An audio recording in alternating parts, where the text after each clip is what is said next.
All right, here we go. There's another episode of Rockin' with Rocket. I am your host, Rocket Slim. And across from me today, the guest I have with me today is actually longtime friend, longtime brother, and now has been a consistent co-host with me on our new podcast called Ready to Be Accountable. Please help me welcome my brother, C Note, the short guy without short supply, baby. What's going on, my brother? What's going on, Brody? Man, chilling, bruh. Chilling, bruh. Yeah, Now, we had to do one of these. we had to get it Yeah, in, man. I'm honored, bro. I'm big honored, bro. More, you know I couldn't go any further without getting one in with you, bro. Facts. For real. So, nigga, well, we gonna start at, because, I know a little bit more than the average person. but Facts, way more. For the people who are watching and the fans that are watching, give them where you were born, give them where you were born and how you was raised. All right, bet. Cool. So I was born and raised in Augusta, Georgia. I was raised from house to house. Multiple people. You feel me? I would say from 13, 14, from about 13, 14 is when my sister's grandparents said, "No, we're not gonna keep y'all separated."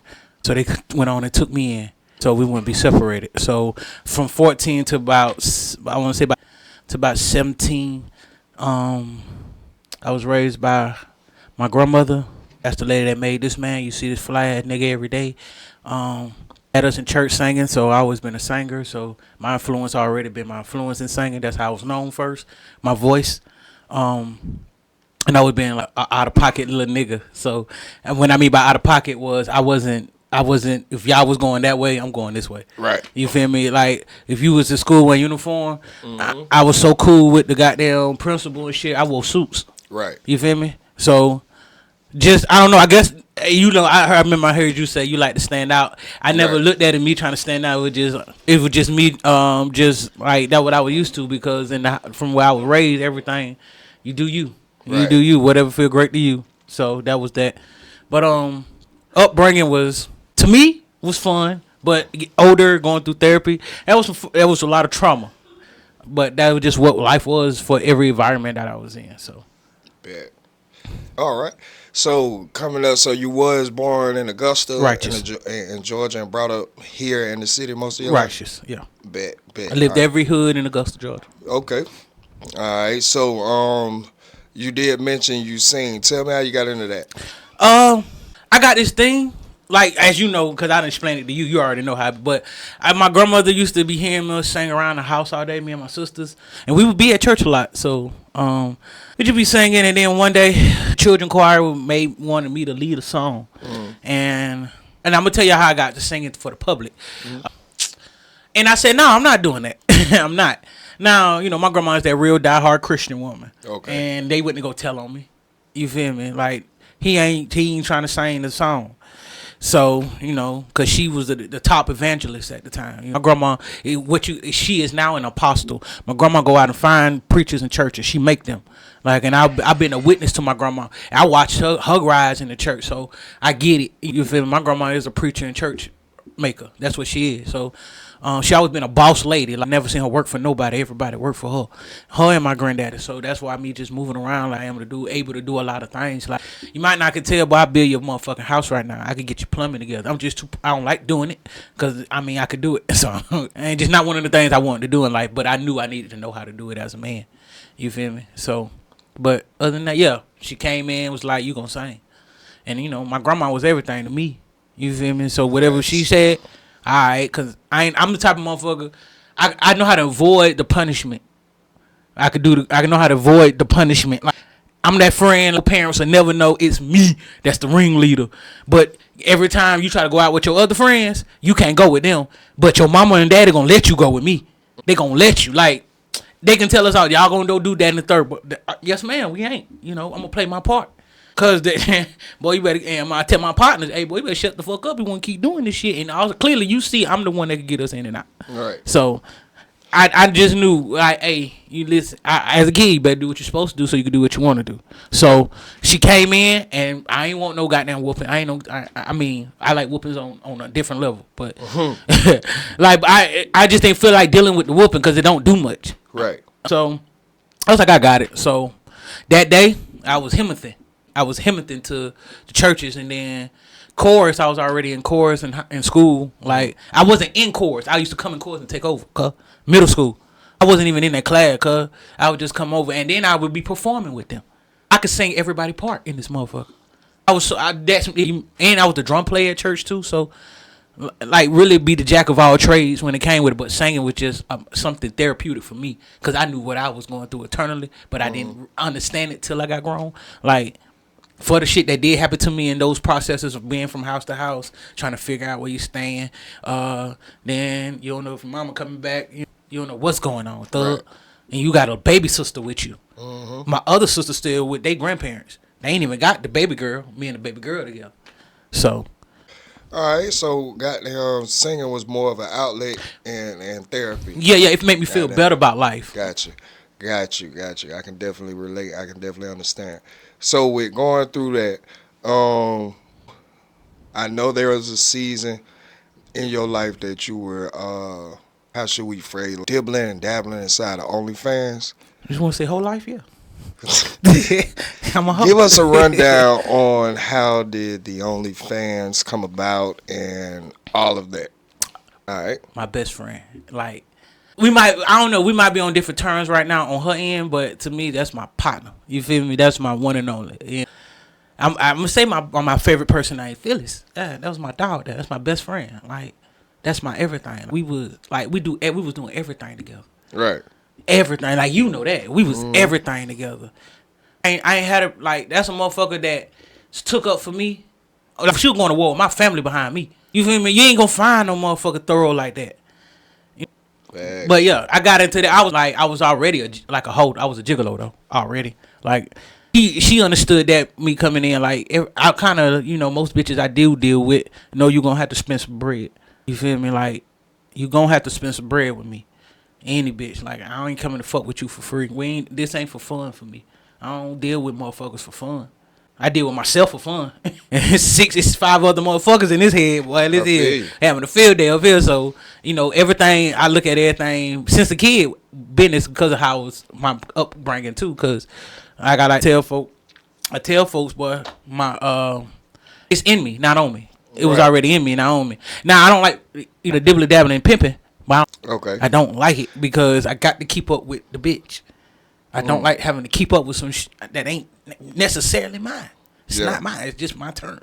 Like, you feel me? I don't like to have to. No, I don't like that. That's a lot of keeping up to do for a motherfucker that gonna fuck you over probably. Right. You don't know. So being a hoe was even better because it was like I was already being touched on as a kid. So that already, my trajectory was already going there by grown ass women. You feel me? Not even elementary school yet. Yeah. So I was already receiving gifts and shit. So my sexual appetite was just like, if I give you this, what I'm getting. Right. I feel you. And that differs for everybody, especially from the trauma that they experience or lack of trauma from childhood. So, okay, with the OnlyFans, I definitely can see how that, I believe that's more of an expressive way to, you know what I'm saying, just express yourself. I ain't even gonna say like earn income, so to speak. Because it was fun. It was fun because I was doing it with my best friend. And that makes it even more it was fun because we were like. So with y'all goddamn, well, with you, and for that already being something that you having to express yourself, you saying in a different form. And real quick side note, best friend, whenever you get to watch this, I still love you. Right. I still love you, thug. And I don't feel no type of way. I ain't gonna never feel no type of way. You saved my life, you and your mom. Facts. Well, goddamn, with that already being some type of like form of expression that most people will not go about, and then you and me have linked on like the fashion as far as being like out of the norm. That's what we are, out of the norm. And so, niggas, bro. What has goddamn led you into being fully comfortable and expressing yourself through the way that you dress? My older brother. For those that know, Musicated Minor, but my brother Michael Sullivan, that is my oldest brother.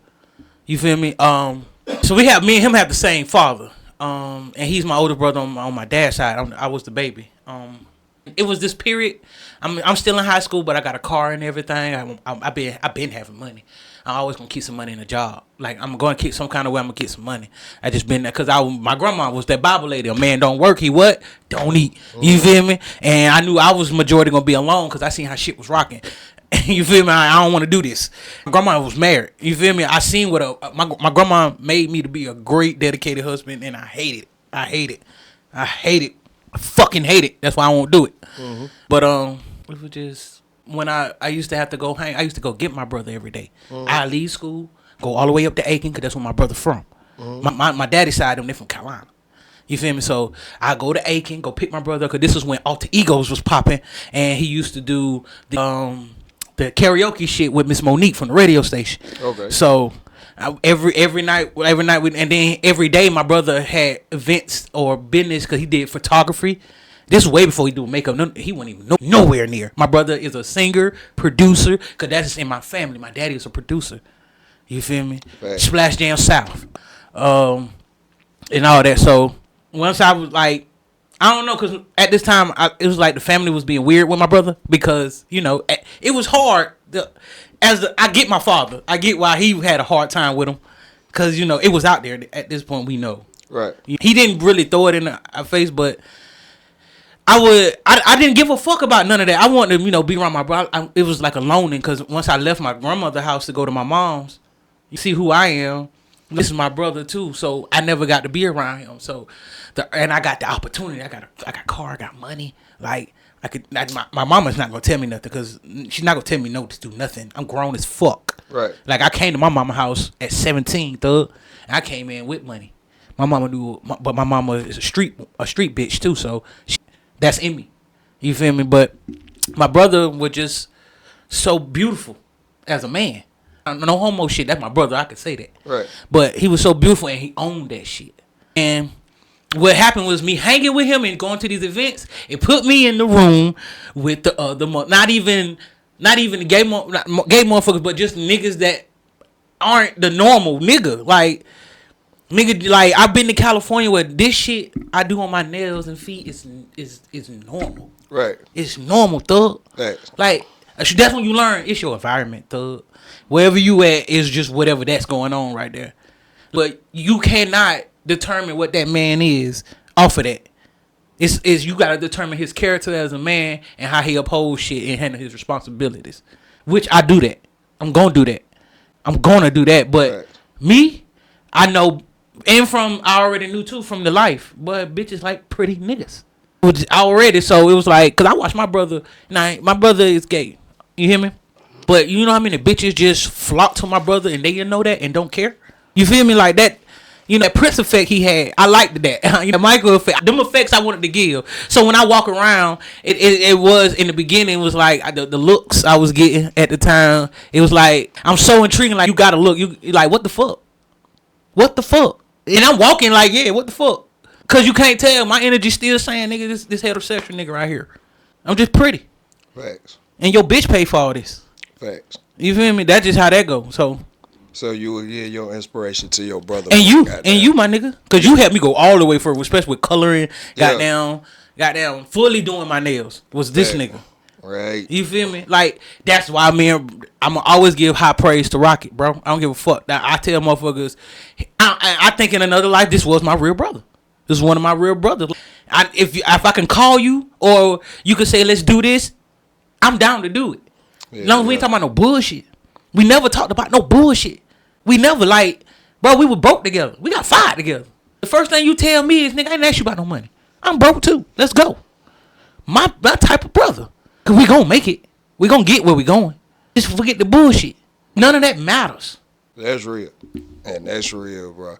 That's real. Goddamn. So, all right, along this journey, like I say, we always been on one accord. Facts. But then coming back into this space, what made you want to first come aboard and help me in this podcasting space, but not only help me, but then turn it into something that you are taking serious as well, as in as then into us creating, ready to be accountable, and now to where we at with everything. All right, so for the first question, you the reason.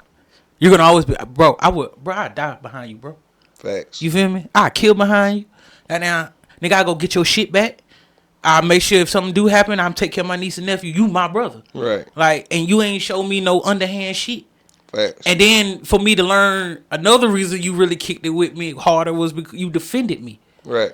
When a lot of motherfuckers, a lot of my partners out, they questioned me. That was it with me every day. That's weird. You question a nigga you with every day. Yeah. You gonna question me? You be with me every day, nigga. You know how I get down. You know what I'm on. So you don't question me. For the ones that don't question me, that's why they here. They like, motherfucker, you just wow. I'm just open like that. I like to. This is just what it is. So you knowing that I already seen, I keep dozens of hoes. That's all I kick it with. Bro, no, he can if he you know if he ain't got no shit going on, we want to get that we gonna get that. We gonna go get. I'm gonna get some money with him because also we was running the street for a little bit before he did his time. Like that's the reason why I helped him on that. I'm gonna make sure like I'm here any part. For me to fuck with you. I feel like my purpose is to aid each other. I think that's our job. We keep thinking it's some other shit. We're here to aid each other, bro. That we can't. All us can't do this shit by ourselves. We got the mind to. Well, you'll die trying to do this shit by yourself. And you ain't gonna make it because you ain't had no team. And I understand teamwork make the dream work. I've been understood that you ain't never he be like, it's just me. No, man. Me on my parts. Yeah, but this was a team effort.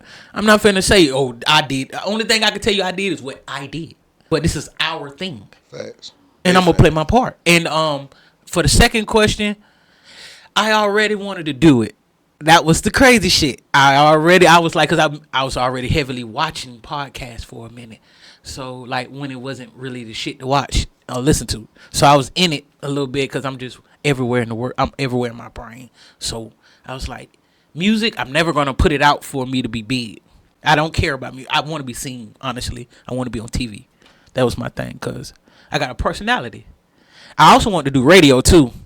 And I almost had a chance to do radio with Flacco, and he would let me know, but I don't know. Something just didn't feel right to me. That's why I ain't try to hit him back up or try to follow through. Something just didn't feel right, and when I know something don't connect in heart, like don't do it. So I always been in tune with myself. My mind, body, and soul get together. I can't not do nothing else but what I wanted to do. So it was like I really want to act and do TV shows. That's what influenced me. Music was just a getaway. You feel me? It helped me process what emotions was because I have a hard time identifying them. I don't even have if anything happened and you don't even see me get mad or nothing, you be like, what the fuck? Like, I just can't process that shit.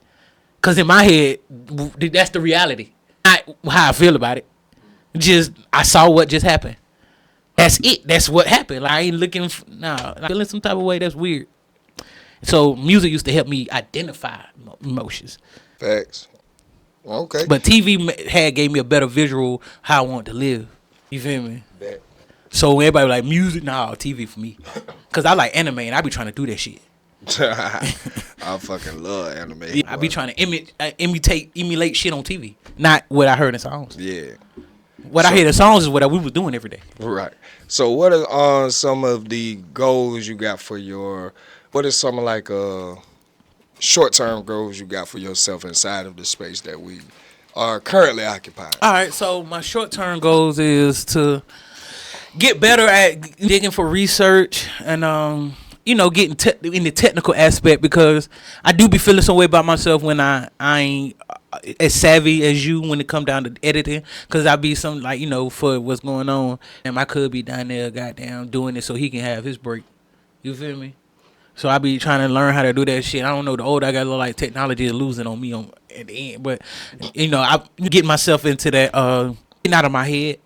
Now I like to go back and look at the shits we did because now you see I get better every time. I'm gonna fix my shit. I will make sure you pay attention. I'm really on my ass because I've always been the only person on my ass. You feel me? Because I ain't trying to hear what nobody else saying. I don't like to hear what nobody else saying. I don't give a fuck about what you got to say. It's what I want to say. Now if I do, if I hear you and take it because you were somebody to me, That's the only way. I don't give a fuck who you is. You can be my mom and dad. I ain't trying to hear your shit. Shut the fuck up talking to me. So for me to even get in that space to be like, look at myself, and then I come to you like what they said in the comments. Like, let me know where I'm wrong at so I can apply where I need to apply that. I never... If I feel like it's some dish shit, I know when it's some dish shit. But I know it ain't no dish shit. It just get better. And we 5 months in. Look at us. Right. Like, I see the blessing behind it. You feel me? Like, me going my way. You feel me? And also me getting ready to be able to touch hands I done shook hands with and got numbers from. Got down into where I see we're about to go and what numbers and hands I'm about to get to. You feel me? Like, I don't know. I just love process. I like the process and journeys of shit. Like, and this don't have me in a mood to want to stop. Like, just like everlasting, because it's like we can keep going. Like, I'm working on a TV show. Honestly, I'm trying to write one. Because it's crazy. I don't know. I want to do like an office type TV show. Like, you ever seen that show? Yeah. But I don't know, because I work at Foot Locker too, y'all. So I want to do one like that called The Lock. And like, it just be like how it really be going down, and in the shoe store. Like, but get to turn and look at the camera like. You feel me? Like, do on some comedy shit. You feel me? I like that. And then, just been working on shit. And, trying to get this shit up to this network, to a TV show, and keep venturing this business with my brother. Like go full-fledged media business with my brother. Because you the only person I see I'm going to go all the way with this shit. And bro right here, too, because I feel like, bro, us three should be an entity. Goddamn, we can make it to that, because we all the motherfuckers that... You want to look at it, we touch hands with everything, everybody. Yeah. We like Sino, you going everywhere around. We know everybody down there. And down there, if he knew somebody, I probably know this person, goddamn, now they person some kind of way know us. So it's like the networking system, I like that. I always wanted to do that. I had my own label before. I was doing pretty good on it. I just still didn't know all the business. So, and I'm talking, I was doing great. I had good artists. I was making sure everything was going. Like I said, I'm going to get me some money. I'm going to get to a place, and I always want to do shit right. Facts. Bet, boy. Hey, is there anybody you want to give a shout out to? Anybody you want to big up before we get up out of here today? Yes, Sirski. First of all, shout out to Ready to Be Accountable podcast. First of all, shout out to our team, man. Shout out to you, Rocket. Shout, bro, because you, like I said, you my bro, you my big brother. You one of my big brothers that I listen to. You tell me, hey, nigga, you fucking up. All right, let me straighten my shit up. Right. Because only you love me enough to tell me I'm fucking up. Thanks. And goddamn, shout out to Sino for coming in, showing us that unrelentless grind. Yeah. Goddamn, no crying. Goddamn, right. Shout out to J. Paul for even blessing us with this space. Thanks. Like, we're able to be everywhere. Goddamn, shout out to Maine, aka Bobby Boucher. Yes, sir. Goddamn, for even like, he gave me an extra boost, because it's like, you can do this. And I know she be a little standoffish with folks, the fact that he can give me love and we could joke off and shit. Right. And motherfucker, they know I ain't so serious on myself. So, thanks. Then everybody know I'm pretty open about a lot of shit. So, goddamn, just the love he done gave and the game he done gave. Goddamn, him and Slim. Goddamn, shout out to Ratchet Hippie, the greatest producer ever. Hey, I want to tell y'all this, bro. We ain't have much of money to even get a lot of this shit. We ain't spend much of money to even get this shit going. And just do it. As long as you got the right people around you, you ain't got to have all the materials. You just need to have the right people around you. Facts. And that's why I knew to do it, because I had the right person around me. Facts. And shout out to me, man, because I'm getting better every day. Most definitely. I'm Himothy. I am Himothy. And shout out to Rocket with Rocket. Rocket Reaction. Shout out to We Nasty Podcast. Shout out to Opinionated Folk, which we Felix, when you see this shit, man, we don't gonna fucking call me. We gonna figure out some logistics. Hey, for real, we gotta chop it up, boy. We gotta chop it up. And we need to spend the bread to get on the road to get ahead. Let us know. We need to do that right for shit show, man. You hear me? And shout out to my children's mother, man. Hey, man, I tell folks, I have not experienced baby mama trauma. Right. Have not.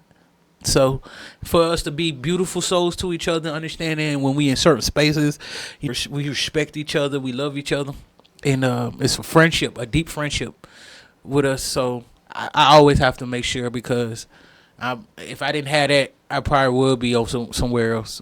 But at least I know how to make my decision making with women is great. Right. Facts. Bruh, and that's what's up. And this has been another episode of Rockin' with Rocket featuring my dog, Neighborhood. the short guy with our short supply. Hey. Yeah.